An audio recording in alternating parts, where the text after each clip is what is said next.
Morning students. तो देवनारायण गुरुकुल योजना के अंदर हम पुस्तक प्रश्न संख्या 251 से 260 तक के प्रश्नों का सॉल्यूशन करेंगे। सभी ध्यान पूर्वक देखेंगे। तो देखिए, क्वेश्चन नंबर 251 है, एक वर्ष में कितने महीने होते हैं, यानी एक साल में कितने महीने होते हैं, 12 महीने होते हैं। और उसमें क्या है, आपका जो वर्ष होता है वो दो प्रकार का होता है, एक तो एलीप वर्ष और एक होता है लीप वर्ष। तो एलीप वर्ष में दिनों की संख्या होती है 365 और लीप वर्ष में दिनों की संख्या कितनी होती है, 66। तो देखो, इसको याद रखने का सिंपल सा मेथड है, एलीप वर्ष। ए का मतलब अधूरा, अधूरा का मतलब आप क्या समझोगी, एक मान कम होगा। तो एलीप वर्ष में दिनों की संख्या 365 और लीप वर्ष में दिनों की संख्या कितनी होगी, 366। तो आप याद रखेंगे, एलीप, एलीप का मतलब अधूरा, अधूरा का मतलब एक मान कम। तो एलीप वर्ष में 365 दिन होते हैं और लीप वर्ष में 366 दिन होते हैं। वर्ष में कितने महीने, 30 दिन के होते हैं। तो उससे पहले आपको देखना कि एक वर्ष में 12 महीने होते हैं और 12 में से देखोगे आप लोग 7 महीने जो होते हैं वो 31 दिन वाले होते हैं और 4 महीने जो होते हैं वो 30 दिन वाले होते हैं और एक महीना जो होता है वो 28 या 29 दिन का होता है। तो देखिए, आपके पास 31 दिन वाले माह की संख्या कितनी होती है, 7। और वो माह 7 कौन से होते हैं, जनवरी, मार्च, मई, जुलाई, अगस्त, अक्टूबर और दिसंबर। ये 7 महीने ऐसे होते हैं जिसमें दिनों की संख्या कितनी होती है, 31 होती है। 30 दिन वाले माह की संख्या कितनी होती है, 4। और महीने कौन से हैं, अप्रैल, जून, सितंबर, नवंबर। 29 या 28 दिन वाले माह की संख्या कितनी होती है, 1। और वो कौन सा होता है, फरवरी होता है। अब फरवरी में 28 और 29 डिपेंड किस पर करता है, फरवरी में 29 दिन होंगे अगर वर्ष कौन सा होगा, लीप वर्ष होगा। और फरवरी में दिन 28 होंगे अगर वर्ष कौन सा होगा, एलीप वर्ष होगा। एलीप वर्ष में 365 दिन होते हैं, तब फरवरी में 28 दिन होते हैं। और लीप वर्ष में 366 दिन होते हैं, यानी एक दिन ज्यादा होता है तो फरवरी में क्या होता है, एक दिन ज्यादा होता है। तो फरवरी में कितने दिन होते हैं, 29 दिन होते हैं। तो आपका प्रश्न ये था कि वर्ष में कितने माह 30 दिन के होते हैं। तो वर्ष में 4 माह जो होते हैं वो 30 दिन के होते हैं। और एक आपका सिंपल मेथड ये है, अगर आप याद रखना चाहिए तो अपने आप देखोगे, अपना जो हाथ है, इस हाथ के देखोगे टकने जो होते हैं वो देखोगे। अब ऊपर जो उसका उभरा हुआ जो भाग है वो क्या है, 31 दिन वाला होगा।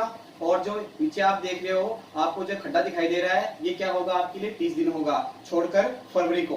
तो आपने देखा जनवरी, तो जनवरी कितने दिन का हो गया, 31 दिन का। फिर फरवरी, तो फरवरी क्या होता है, 28 या 29 दिन का होता है। फिर क्या है, मार्च, तो मार्च कितना हो गया, 31 दिन। फिर अप्रैल 30 दिन। फिर मई 31 दिन। फिर जून 30 दिन। और जुलाई क्या हो गया, 31 दिन। इस साइड में आओगे, अगस्त क्या होगा, 31 दिन। सितंबर 30 दिन। अक्टूबर 31 दिन। नवंबर 30 दिन और दिसंबर 31 दिन। तो एक सिंपल सा मेथड है आप याद रखने के लिए। आपका जो उभरा हुआ भाग है, टकना जो दिखाई दे रहा है, वो 31 दिन होगा और जो बीच में खड्डे आ रहे हैं वो आपके लिए 30 दिन होगा, छोड़कर केवल फरवरी को, क्योंकि फरवरी में जो है वो कितने होते हैं, 28 या 29 दिन होते हैं। से एक वर्ष में महीनों की संख्या कितनी होती है, 12, जिसमें से 7 महीने ऐसे होते हैं जिसमें दिनों की संख्या होती है 31 और 4 माह ऐसे होते हैं जिसमें दिनों की संख्या होती है 30 और एक माह ऐसा होता है जिसमें दिनों की संख्या 28 या 29 होती है। नेक्स्ट है, संख्या 369 को भारतीय अंक में लिखा जाता है। तो भारतीय अंक लिखने के लिए देखो 3, 6, 9 इस प्रकार से लिखते हैं और 9 को क्या अपन इस प्रकार से लिख सकते हैं। तो आपके पास ये भी मिल सकता है और ये भी मिल सकता है। संख्या 457 को भारतीय अंक में लिखा जाता है। तो 4, 5, 7। नीचे मैंने भारतीय अंक, मेरे पीछे वाले वीडियो में मैंने आपको क्या है, भारतीय अंक पत्ती सिखाई थी और वहां पे बताया गया था कि कैसे लिखा जाता है। फिर भी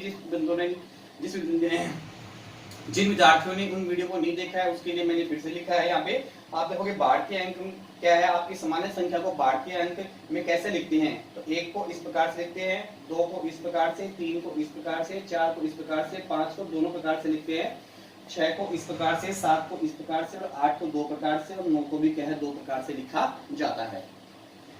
क्वेश्चन नंबर 255 है, यानी 255 का प्रश्न है, ताश के गड्ढे में पत्तों की संख्या होती है। तो ताश के गड्ढे में हमारे पास कुल पत्तों की संख्या होती है 52। उसमें से आपके पास 26 जो पत्ते होते हैं वो काले रंग के होते हैं और 26 जो होते हैं वो लाल रंग के होते हैं। उसमें से 13 पत्ते जो होते हैं वो चिड़ी के, 13 पत्ते हुक्म के, 13 पत्ते पान के और 13 पत्ते ईंट के होते हैं। उसमें 1 से लेकर 13 तक क्रम होता है। 1 को इक्का बोलते हैं, 2 को दुगी, 3 को तिगी, 4 को चौगी, 5 को पंजी, 6 को छग्गी, 7 को सत्ती, 8 को अट्ठी, 9 को नहला और 10 को दहला, 11 को गुलाम, 12 को बेगम और 13 को बादशाह कहा जाता है। तो आपने देखा कि एक ताश की गड्डी में कुल पत्तों की संख्या 52 होती है। उसमें बादशाह जो होता है वो 13 जो क्रम होता है, 13 नंबर जो होगा उसको बादशाह बोलते हैं। और कितने होते हैं ताश की गड्डी में? 4 बादशाह होते हैं। बेगम जो होती है उसका क्रम 12 होता है और वो क्या है, कितने पत्ते होते हैं? 4। गुलाम जो 11 नंबर का क्रमांक जो होता है उसे क्या होता है? गुलाम बोलते हैं और वो कितने होते हैं? 4। इक्का जो इसका क्रमांक या क्रम जो होता है वो 1 होता है, वो कितने होते हैं? 4। और दहला जिसमें इसका सीरियल नंबर कितना होता है? 10, वो कितने होते हैं? 4। तो एक ताश की गड्डी में 4 बादशाह, 4 बेगम, 4 गुलाम, 4 दहला, सभी पत्तियां जो होती हैं वो 4-4 रंग की ही 4 ही होती हैं। रंग कितने प्रकार के होते हैं? 2 प्रकार के, लाल और काला। लाल के 26 पत्ते होते हैं और काले के भी कितने होते हैं? 26 पत्ते होते हैं। ताश की गड्डी में लाल रंग के पत्तों की संख्या होती है 26। ताश की गड्डी में काले रंग के पत्तों की संख्या होती है 26। प्रश्न नंबर 258 है, ताश की गड्डी में बादशाह की संख्या होती है 4।